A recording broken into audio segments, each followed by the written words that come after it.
Enjoying Opera. Program 1. The Power of Opera. Perhaps love is like a resting place, a shelter from the storm. It exists to give you comfort, it is there to keep you warm. And in those times of trouble, when you are most alone, the memory of love will bring you home. One of today's great opera singers, Placido Domingo. Not, of course, singing opera. There'll be plenty of opportunity later on to hear Domingo singing opera and talking about it too. But it could be songs like that, sung by opera stars, that give many people their first nudge in the direction of opera. The point of these programs is to give some idea of what to expect when you do go further and listen to operatic voices singing the music they normally sing. Today, the power of opera. What is it about opera that can seduce and overwhelm an audience? And why do so many people want to go back again and again? It can certainly, like all obsessions, turn people into terrible bores, at least to those who don't share the obsession. But opera itself really isn't boring, whatever else it might be. Opera can take us right out of ourselves, partly because of the emotional power of the music. On one level, it can be the perfect escapist entertainment. At the same time, it can be deeply moving, because the emotions in opera, even though sometimes extravagantly expressed, are emotions which we all share. But to begin with, how do people first come to opera? Maybe through hearing an opera star like Domingo singing popular songs.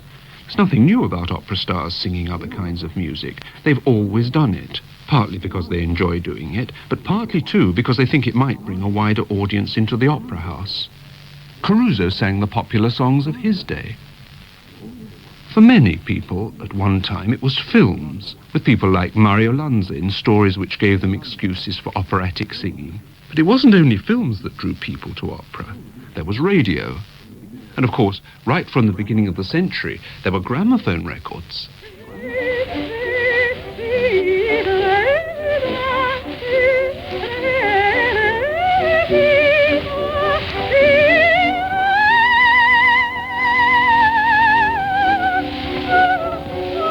I was at a boarding school, and one of the staff was an opera nut, and he had this incredible collection of old acoustic records which he used to play with a thorn needle which he sharpened in a sort of a strop. So I was brought up on Galli-Curci and Tetrazzini and people like that.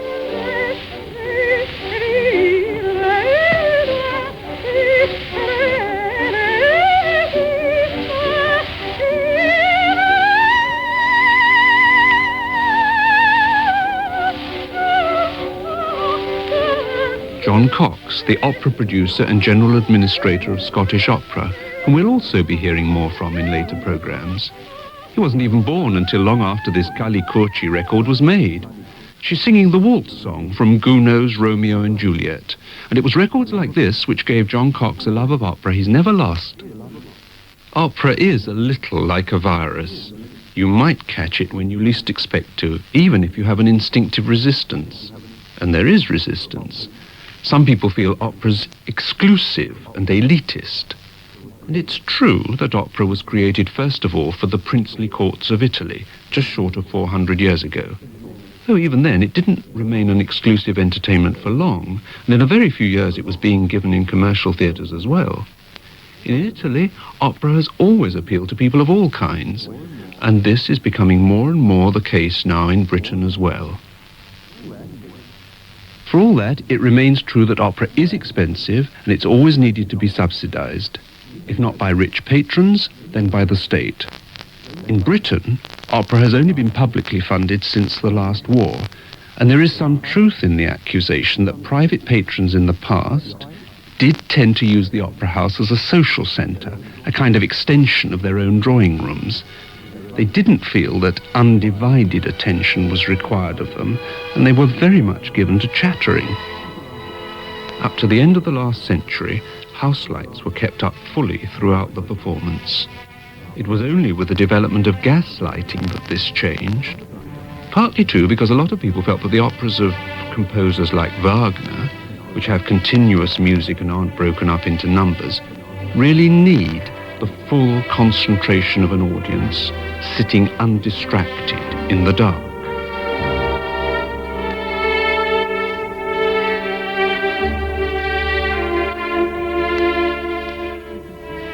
It's certainly easier to concentrate in the dark, easier to be carried away, easier to dream.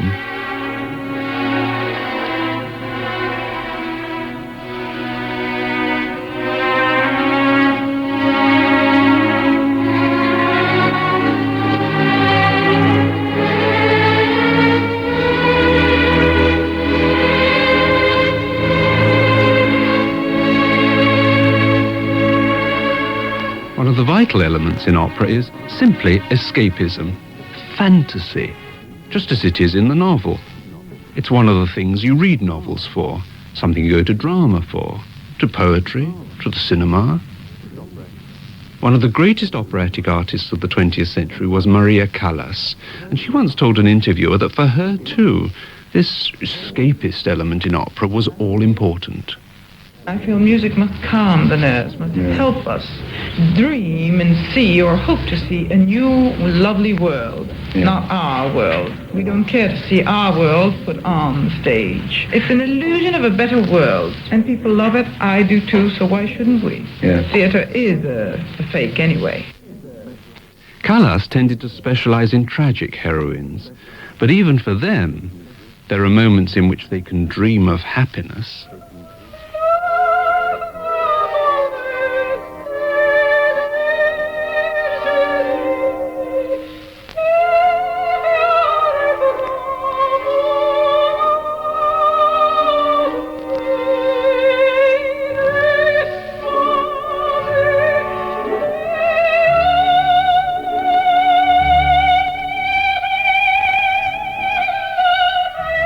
Maria Callas as Verdi's Aida, yielding to the illusion of a better world as she tempts her lover to abandon his country and run away with her. Maybe, deep down, Aida doesn't expect to succeed, but what a dream.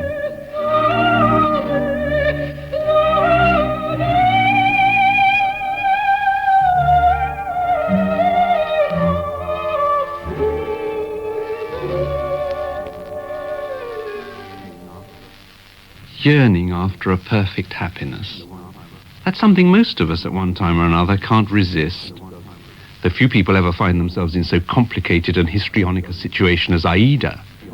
Slave to a princess in ancient Egypt, but actually a princess in disguise herself, daughter of the king of Ethiopia, Egypt's great enemy. And her lover? The leader of the Egyptian army.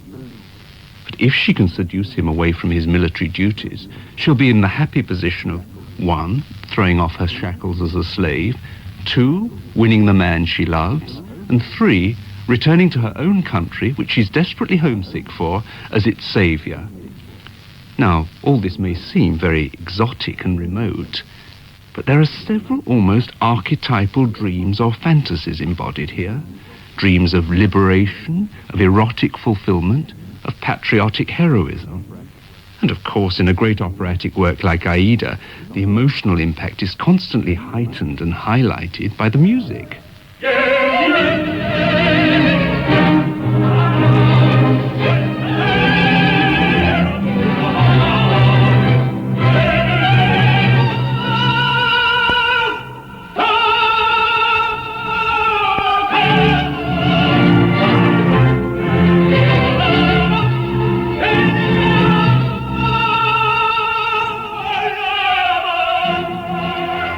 For a moment, success seems to be within reach for Aida, as she and her lover sing passionately together.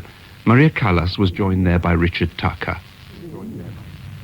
Actors in any medium will tell you if you're going to indulge your dreams and fantasies, it's far better, and safer too, to indulge them on the stage, rather than let them clutter and distort your real life. If you try to act them out in real life, you're inviting trouble.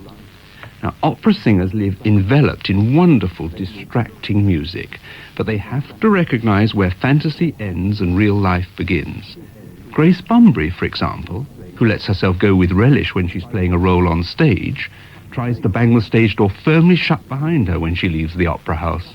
In real life, you can't really be as dramatic as you would like to be, because you have to contend with other people, you have to contend with a husband, and with opera managers, and with reporters, you know.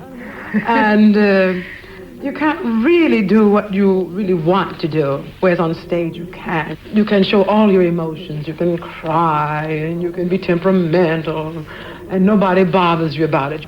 But if you do this sort of thing with your husband, you know, you will wind up a couple of months later maybe divorced, huh? Grace Bunbury contending very successfully there with the reporter. Opera can provide an emotional outlet for audiences too. Vicky Romaine lives in New York. She's so devoted to opera that she gives up Saturday mornings unpaid to take people around the New York Metropolitan Opera House, which is where she spoke to us. Some people say that it's close to going to church. You tend to forget that there's New York, that New York is outside there beeping way at you, and the subways are just 500 feet away. And you can totally forget about your own life and go into a fantasy world. Because it's living, you're listening to it, you're watching it, you're constantly all your senses are being touched while you're there. It's very special for that.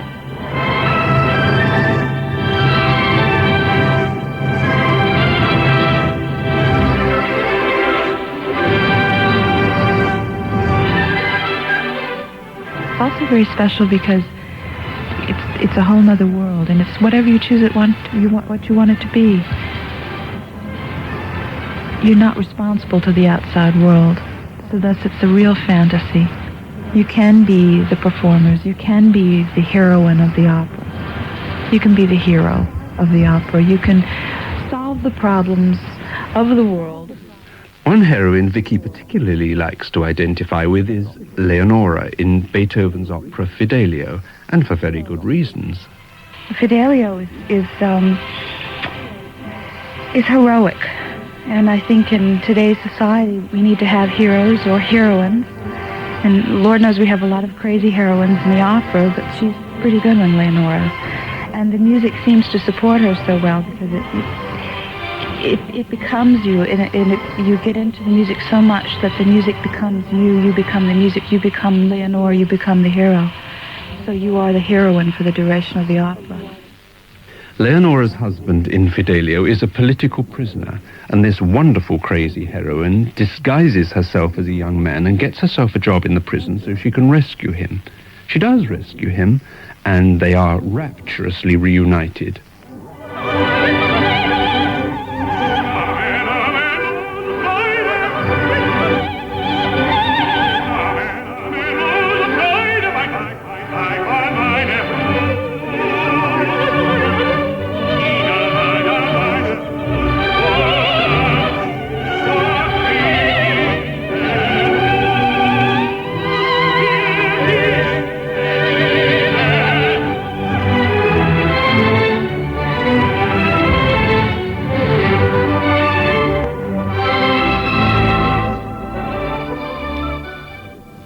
Helga Dernisch and John Vickers in the second act duet from Beethoven's Fidelio. Again, in one sense, a remote situation. But surely we have all had dreams of heroically rescuing a lover in distress, or of being rescued ourselves, with the raptures of reunion to round it off at the end. Many children's stories have this very theme, a boy or girl swallowed by a wolf, or captured by a witch, only to be rescued finally and reunited with Mummy and Daddy.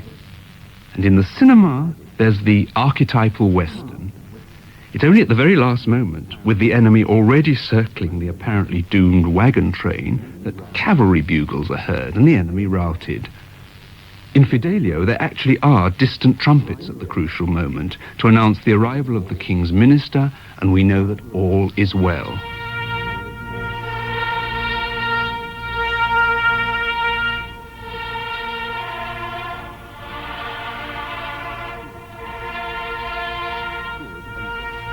So there are good and very basic reasons why opera has such an appeal for so many people.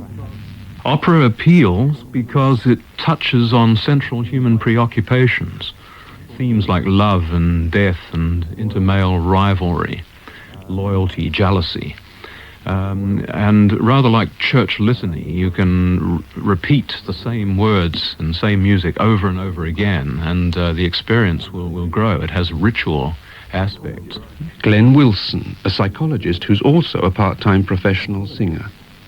The central, most emotive aspects of human experience are portrayed on the stage. Everybody recognizes in Mimi and Rodolfo their own passionate first love, for example. Carmen is the archetypal femme fatale. Pagliacci sort of typifies marital jealousy, and so on. These are very central things that the most popular operas touch upon. So, opera has the appeal of fantasy, it's escapism, there's lots to identify with, and you do the most amazing things by proxy. You're encouraged to go to the emotional limits while still sitting comfortably in a theatre or at home by the record player. But is the enjoyment of opera always such a comfortable pleasure? After all, bringing us face to face with the possibility of an almost superhuman fidelity and self-sacrifice, showing us the potential for tremendous infidelity and treachery, for villainy, for everything, every kind of passion, every kind of emotion, all this can be very disturbing. In life, reality, the conventions rather conveniently hold us back.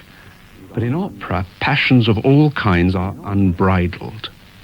As Dame Janet Baker explains, this is something the singers, just as much as the audiences, have to accept. We're all alike. We're all totally alike in that we have the same raw material emotionally within us. Now, people who are drawing on that emotion for a stage character go within and discover those facets of the personality which will help them to discover all sides of the human condition, dark and light. To carry conviction, the singer must also be an actor, as Janet Baker herself demonstrated whenever she appeared on the operatic stage. The raw material of the emotions portrayed on stage must be looked for and found within the performer, and then projected with conviction to the audience, if the audience itself is to be convinced. And yet experiencing these emotions, even the extreme emotions the rest of us may think we don't share, is not confined just to the people on stage. I can't say positively enough how common this experience is to us all. The acting profession plays out on a stage the emotions that are within everybody. This is why there is this tremendous attraction for actors and actresses and singing actors and actresses, because people know perfectly well, if they will be honest with themselves, that what they are seeing on a stage are reflections of their own experience, which they may not have the opportunity, and with the greatest respect, they may not have the courage to accept in themselves. We have to do it. It's part of our duty, and it's not an easy part of the life to explore the human facets of oneself in order to portray a character with reality. But an audience, if it is honest, must realize that the great fascination for the play and for the opera lies in this very fact that they know that's their experience too.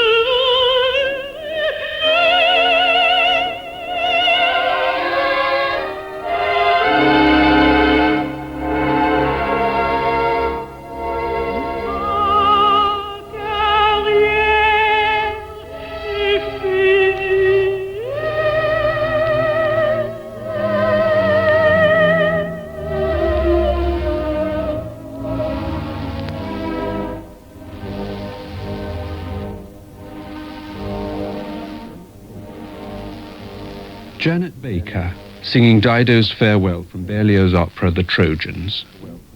Opera can often at first seem foreign and difficult to understand, but its appeal nonetheless can be immediate and direct.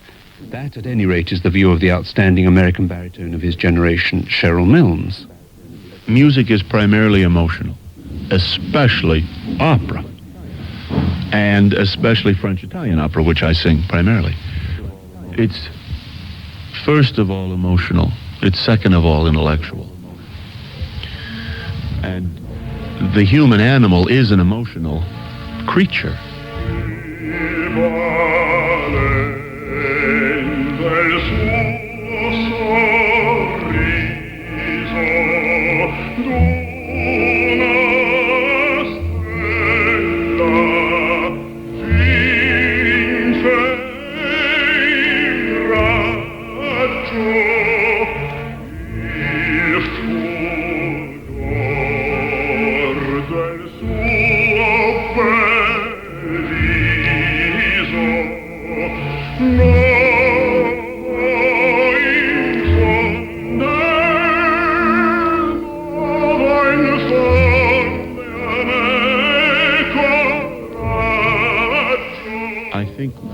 One of the problems is that people are set up. It's a preconditioned, well, that foreign language stuff. I don't know any of that things. Therefore, I shouldn't be able to enjoy it. I think many people fall into that category. They don't give themselves a chance to let the wave of sound wash over. There is a certain excitement about volume by itself.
Cheryl Milnes there in an aria from Verdi's Il Trovatore.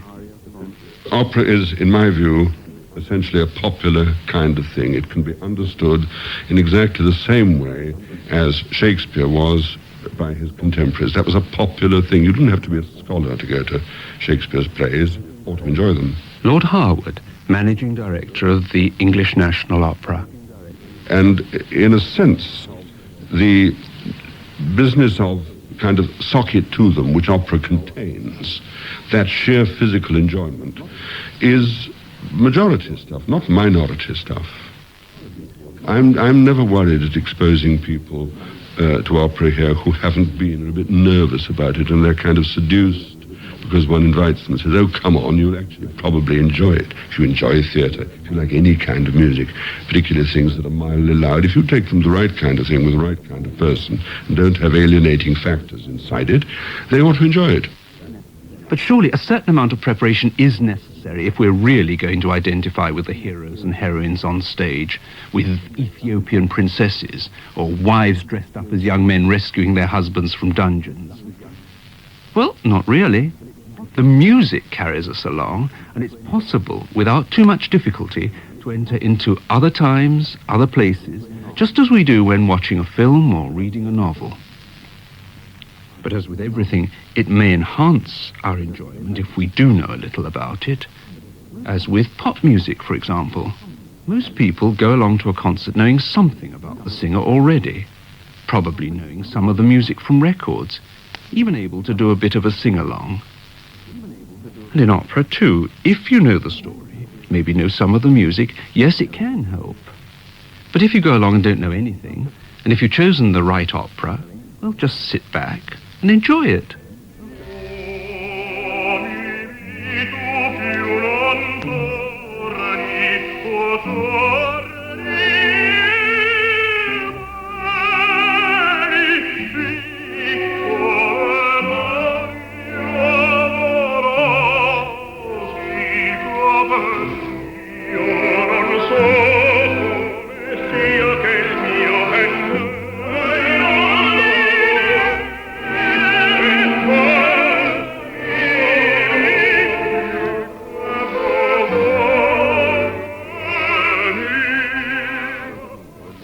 Cheryl Milnes and Placido Domingo as the boys in Puccini's La Bohème, wallowing in misery because they've lost their girlfriends, but so mellifluously caught up in dreams of past happiness.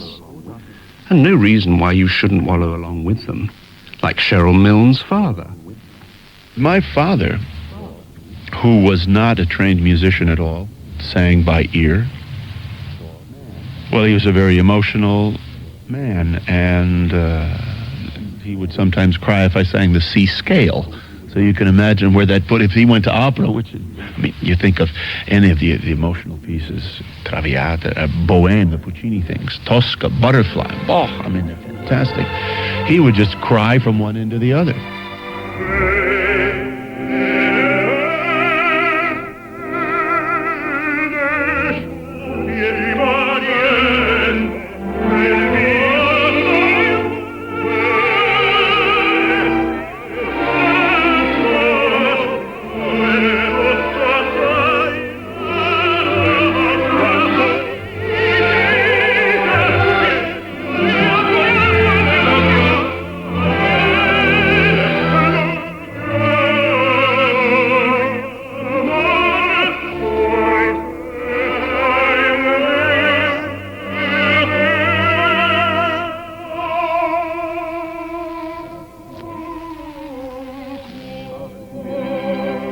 Cheryl Milnes' father isn't the only one who's emotional about opera. He also told us about his good friend, the film actor and comedian Tony Randall. A very erudite, very well-listened, knowledgeable human being. Pure emotion.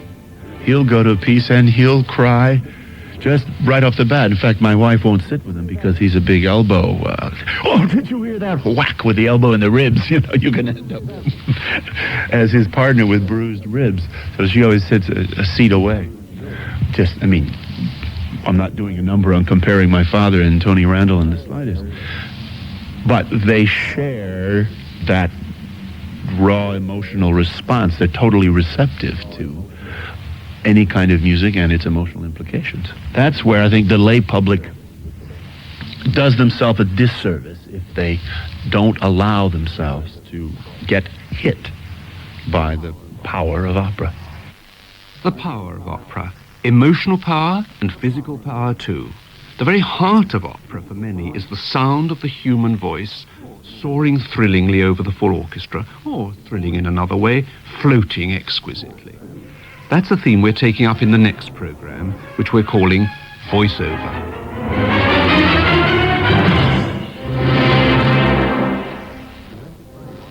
Enjoying Opera was presented by Monty Haltrecht, and you can hear next week's program, Voiceover, at the same time, 4:10. Enjoying Opera is produced by Daniel Snowman, and the series consultant is Alan Blythe. Voiceover.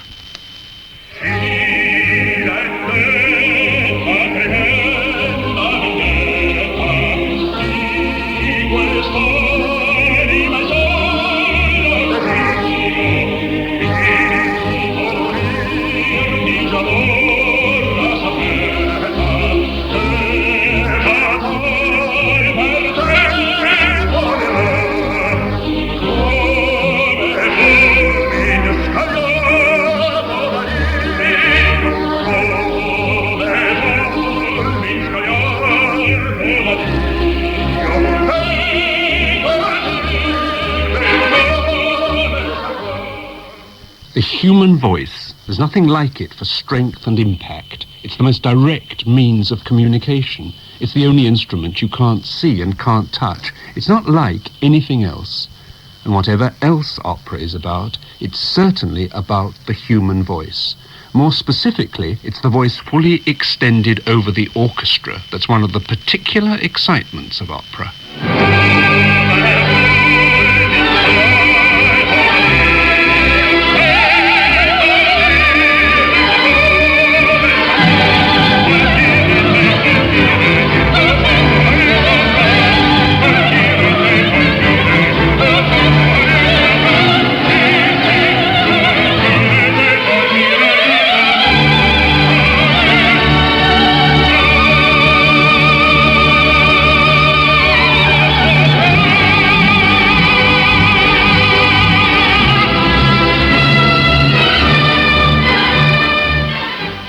The Vendetta duet from Verdi's Rigoletto, sung there by Cheryl Milnes and Joan Sutherland.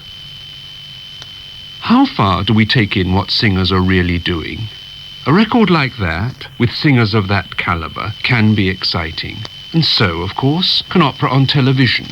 But it's in the opera house itself that you get the full impact, and what the singers are doing is nothing less than miraculous, at least according to Lord Harwood, whose great passion has always been singers and singing, and who's now managing director of English National Opera. The miracle they're achieving, of course, is by their own well-regulated lung power, beautifully subduing an orchestra of 80 or 100. Now that is impossible, but it's regularly done night after night in opera houses by people who are proficient at it. And in itself, that's mildly thrilling. In itself, it's a built-in plus. Now, on a record, they must be heard, because if they're not, they'll have another take. That's kind of axiomatic. And you don't get that element of the thrill of the great voice coming over beautifully, easily, subduing an 80-piece or 100-piece orchestra. You can't get that on television. You do constantly get it in an opera house. The superb, the arrogant, the almost unnatural eloquence of the human voice at full stretch, subduing the orchestra, as Lord Harwood puts it. Now, why unnatural eloquence? Well, very often in life, when we pass a certain point, words tend to fail us, literally. Some of us find it difficult to express ourselves. We can only splutter and stutter. We're literally speechless with emotion. And this is where opera can take over. If you're really seething with anger, wouldn't it be marvellous to be able to express it like Cheryl Milnes did a moment ago in that excerpt from Rigoletto? Opera can and does express those moments of anger and jealousy and terror and longing and ecstasy, passions of all kinds when words threaten to fail us.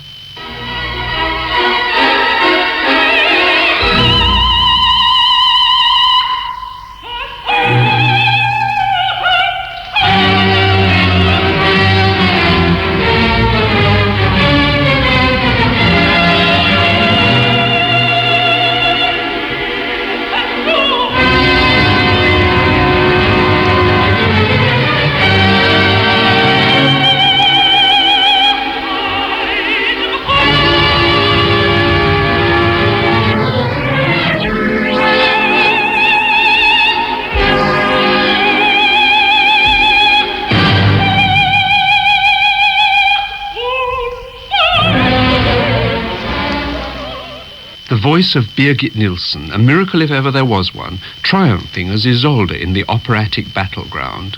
Now, battleground is a word Laurie Taylor used a while ago when opera came up for discussion in the BBC radio programme Stop the Week. The singer often has many elements to fight, as it were, not just the orchestra, but scenery, costumes, chorus. All that artifice, all that sweetness, all those sort of gattos, all the florid notes, the fact that it is too much, suddenly provides the base upon which you hear the human voice, like rising above all that. It's as though almost the battleground of the scenery and, I don't know whether they're elephants or not, but the enormity compared to all those other theatre productions that you see, the great technicolor, big stage, cinemascopic nature of it, and then to hear a single person standing in the middle with that voice is magnificent.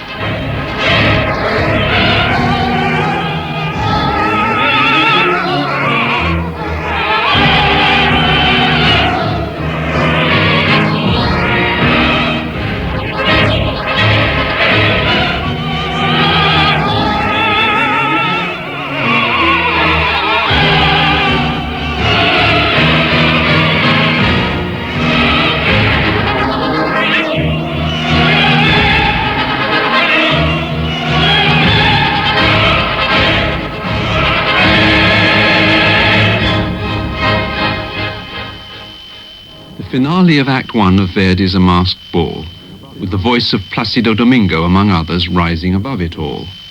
There is something magnificent about these great concerted numbers in opera. It's as though the composer has been rushing headlong to a bottleneck, and his vast forces, a full orchestra and massed chorus as well as soloists, have to thrust themselves through it in what sounds like a frenzied, though actually it's meticulously organized, competition. And to top it, the single voice rising above it all. It isn't only in opera that you get good voices, you get them in musicals too. Big voices, Ethel Merman, beautifully focused voices like Julie Andrews. But even if you can have the voices in musicals, you still don't get this voice-over thrill that you can get in the opera house. Even when the voices are capable of rising above it all, there simply isn't as much to rise above. We asked music critic Alan Blythe, our consultant on these programs, if he could tell us what he thought were the principal differences between the two forms, opera and musical. Two things. One, the microphone. Two, the orchestration.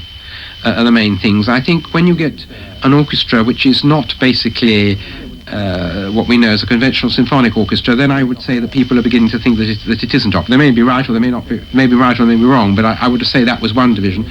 And the second division, in the musical theatre, you get the singers using microphones, and you don't get that in opera. Alan Blythe, a smaller orchestra and often a less dense orchestral texture, and the microphone, of course, which is an aid the opera singer certainly doesn't have. Opera needs to be projected against obstacles, seemingly against the odds, with an often ferocious energy. And the sheer scale of it all can be overwhelming, even for those accustomed to it. Jenny Bardwell is an experienced theatre-goer who came to opera much later. And the sheer size, what Laurie Taylor called the cinemascopic nature of it, was a revelation to her. Everything is magnified. I think that's what's so exciting about it. It's so much larger than life. And especially in the theatre these days, the emphasis is on naturalism and underplaying and understatement. And then in the opera, the singers really let rip, and it's, you know, huge, expansive gestures and loud, loud voices. I think that's what's particularly exciting. So it's magnificent, it's magnified. To some, maybe too much so. Certainly, as Jenny was saying, it's a long way from the kind of modern spoken drama we've become used to, especially on television, the kind of drama which tries to reproduce the impression of everyday reality, hairnets and all. The outsized nature of opera, for many people, is a part of its appeal, while others find it simply too extravagant, too outlandish. Mind you, people have always enjoyed a certain amount of extravagance.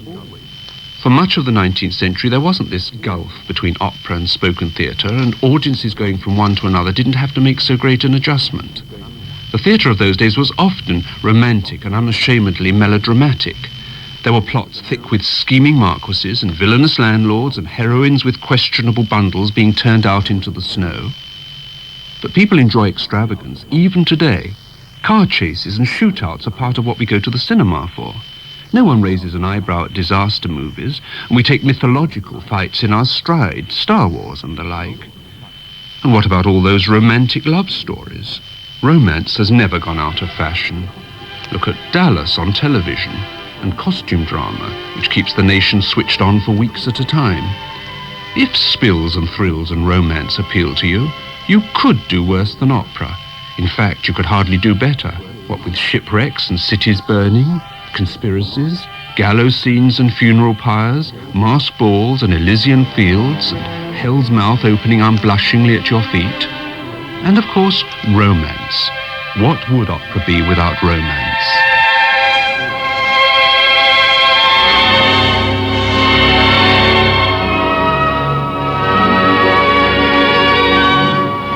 That could almost be film music, but actually it isn't. It's by Richard Strauss, and it comes from his opera Rosenkavalier. Just the sort of music which has been much imitated by film composers. But it is opera. Listen for a moment to how the excerpt continues.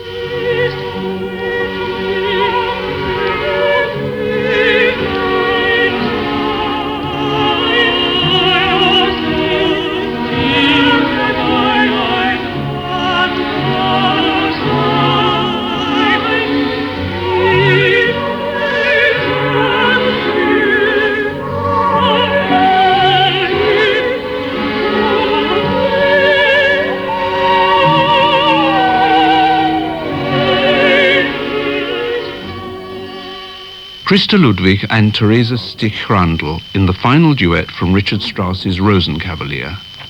An example of what you might call the quieter thrill to be found in opera, voices not singing at full blast, as in the Rigoletto and Tristan excerpts we heard earlier, but floated exquisitely and still reaching the farthest corners of the opera house. In this kind of delicate singing, the voices are particularly vulnerable, more exposed, the flaws more obvious. Here, the two were singing essentially the same music, expressing the same emotions. One of the special advantages opera has over spoken drama is that you can have not just duets, but trios, quartets, quintets, and so on, however many characters you like, expressing different emotions at the same time. You may not be able to catch all the words, but if it's well written, you'll be able to take in what they're feeling with the help of the musical line. First one dominates, and then another. There's a subtly gauged ebb and flow as the voices blend and separate, as in the quartet from the last act of Verdi's Rigoletto. Listen first to the seductive grace and charm of the tenor as he sets out to make a new conquest. Bella figlia dell'amore, schiavo fondere i tuoi,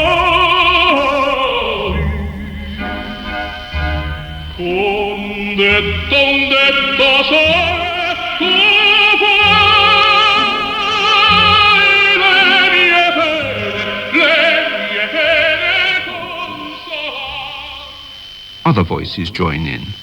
There's flirtatious resistance from the contralto, then cries of outrage from the soprano, whom the tenor has previously seduced and abandoned.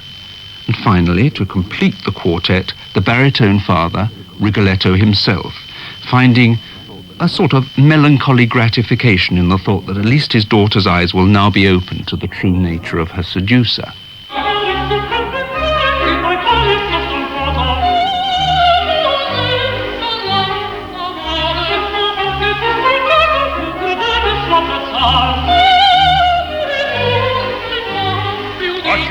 Piangere non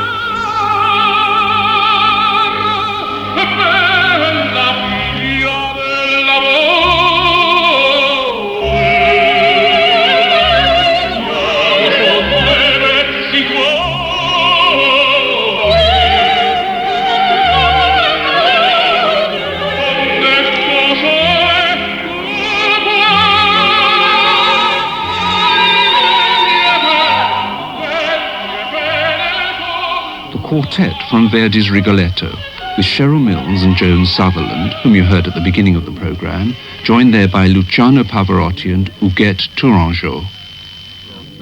In a complex piece like this, there are special problems of balance. Each must be heard, but none must dominate except when the musical and dramatic situation demands it.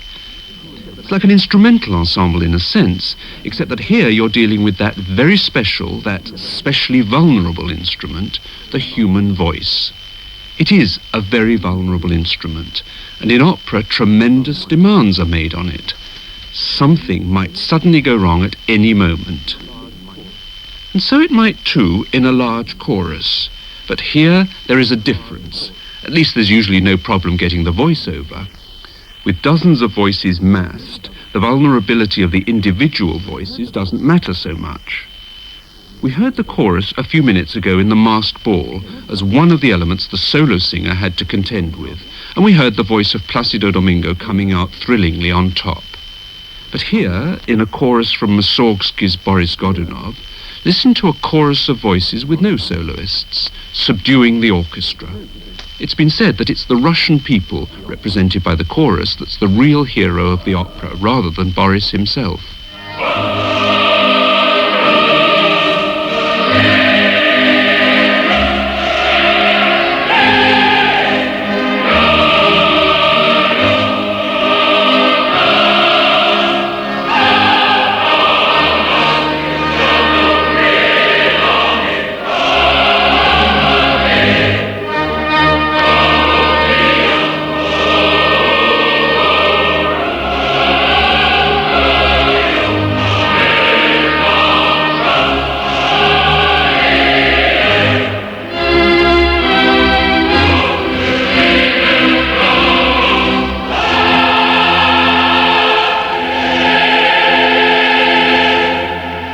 chorus from Mussorgsky's Boris Godunov.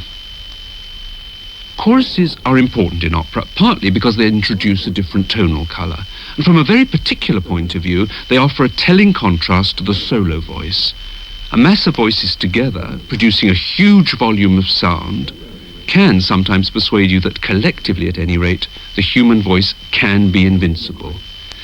There are problems for the chorus, of course, keeping together, keeping in tune, problems of balance, and especially the problem of getting 100 singers to sing precisely together with the orchestra as well as with each other.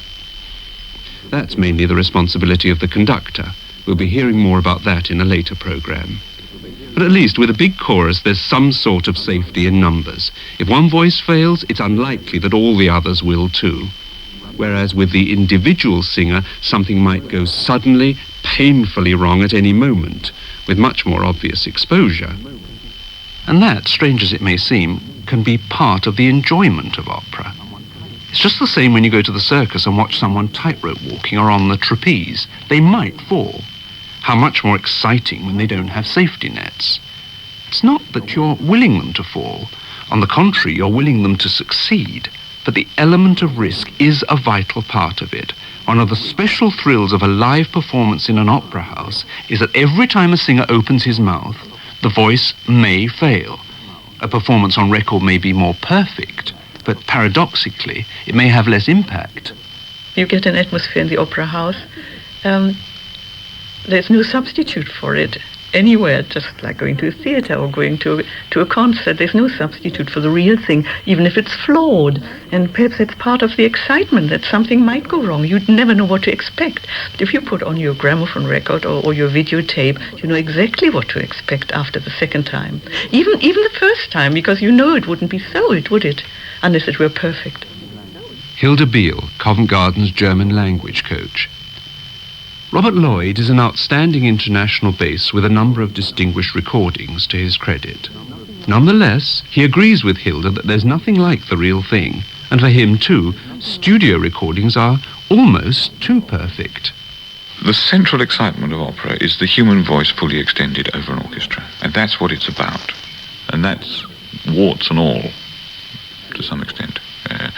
And the studio recordings, in order to get vocal perfection and rhythmic perfection and orchestral perfection, have forfeited that animal excitement and spontaneity.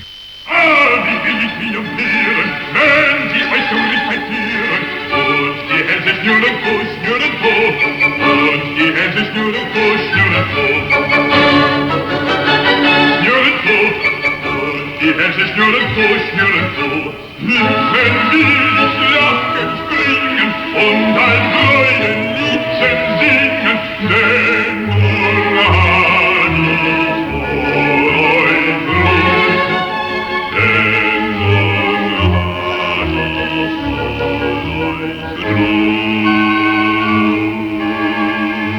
Robert Lloyd, overcoming the limitations of the recording studio and injecting something of the spirit of a live performance into that aria from Mozart's Seraglio. How exciting a rich bass voice can be in a comic aria like that, making just as much impact as the different kinds of voices in very different kinds of music we've heard earlier. But if there's one kind of voice which people tend to think of as particularly operatic, it's this sort of voice.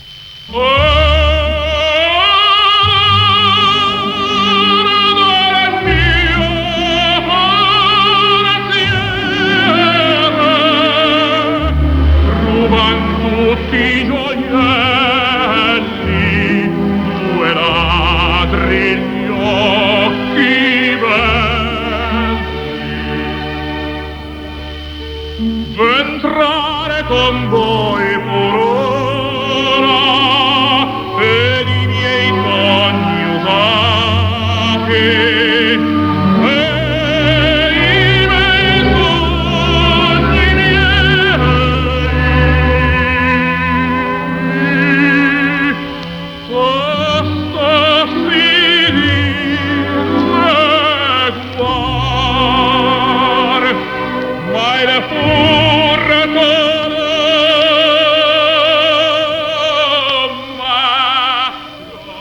There's something very particular in the, let's use the word, the Italian sound, the sheer golden beauty of sound, the sunshine that's in an Italian voice.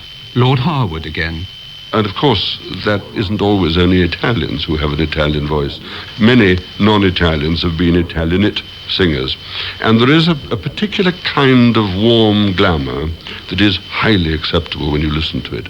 An Italian tenor's top C has a kind of magic that the possibly more certain, more secure top C of an Englishman, of a German, of a Frenchman doesn't have.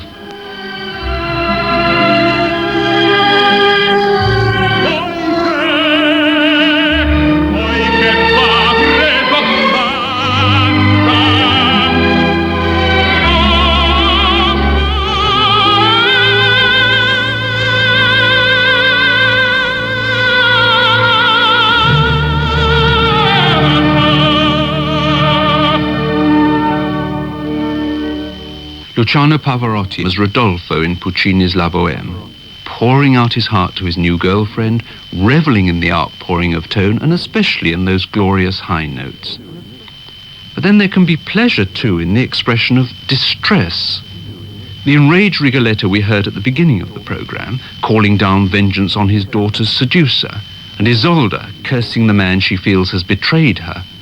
Both are in the very extremity of distress. And yet there is nonetheless exhilaration, an exhilaration of anguish in the singing there of Cheryl Mills and Birgit Nilsson. A kind of enjoyment, too, in the release of feeling of whatever kind, especially in the loud high notes. According to Glenn Wilson, a psychologist with a particular interest in singers and singing, high notes generally, and not just from the tenor, are particularly well suited to getting across extremes of emotion. The public tend to go more crazy over the higher voices than the lower voices. I guess it just does have more emotional impact. It's more like the primal scream. It's a more fundamental, primitive kind of communication.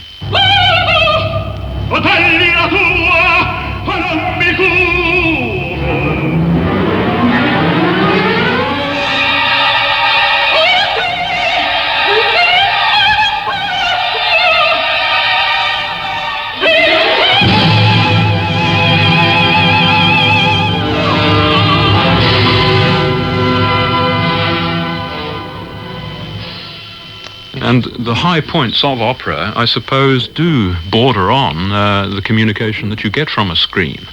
Once the voice gets very high, although they're singing a note, it is the psychological equivalent of a scream, and I'm sure it has that kind of impact on an audience when an audience feels the hair rise on the back of their spine. Psychologist Glenn Wilson. And the high voice bordering on a scream was Maria Callas in Cavalleria Rusticana, singing there with Giuseppe Di Stefano. There's also a more purely physical or physiological reason why the operatic singing voice can have such an impact, and not just with top notes. When we're watching sport, our limbs twitch, as though we want to join in the jumping and running ourselves, and it's much the same with singing. Now, why is this? Voice teacher Esther Salomon. I think it is because we're so involved with our own bodies, being so near to doing it ourselves and yet so far. Any other instrument is, after all, an instrument outside ourselves. We can't actually identify with a violin, however beautiful. It is a violin and we are we. But we all have that possibility of using the voice. If we're not dumb, we can all get a little bit towards what we're hearing. And so we feel tremendously physically and emotionally involved. We've talked a great deal in this programme about the problems and difficulties of singing, in particular about getting the voice over, vulnerable as it is. But the greater the problems, the greater can be the pleasure in overcoming them, in triumphing with that wonderful instrument, the human voice. If, as Esther Salomon was saying, the mere listener is involved in the process of singing, and how passionately committed to it the singer must eventually become. The late Alfred Alexander was a laryngologist who looked after many singers, and he knew as much as anyone about what it can mean to them. It is often said that singing is an addiction. extent. It is an addiction because what the singer wants is to relive, to re-experience that extreme happiness which he sometimes experienced when his voice radiates a wonderful feeling of fulfillment back to him. It's the highest and the greatest experience which life has to offer to them. Alfred Alexander. But let's end with the addict himself, the singer, Robert Lloyd. It's very much like hitting a golf ball perfectly, 300 yards. Anybody familiar with that experience will be able to remember the feeling of sheer bewilderment that the ball could go so far for so little effort. How it rises and rises in this extraordinarily beautiful arc, and it seems to be an eternity coming down. And the same thing happens when you hit a really beautiful phrase or a very beautiful high note when singing.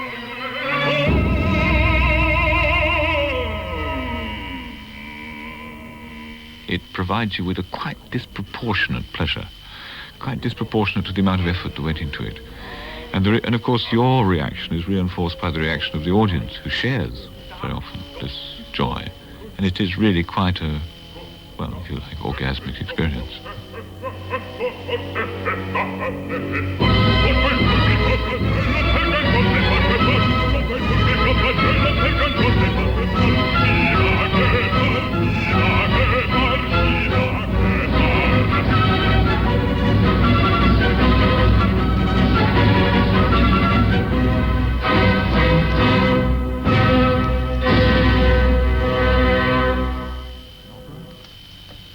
Enjoying Opera was presented by Monty Haltrecht, and you can hear next week's programme, The Singer, Not the Song, at the same time, 4:10.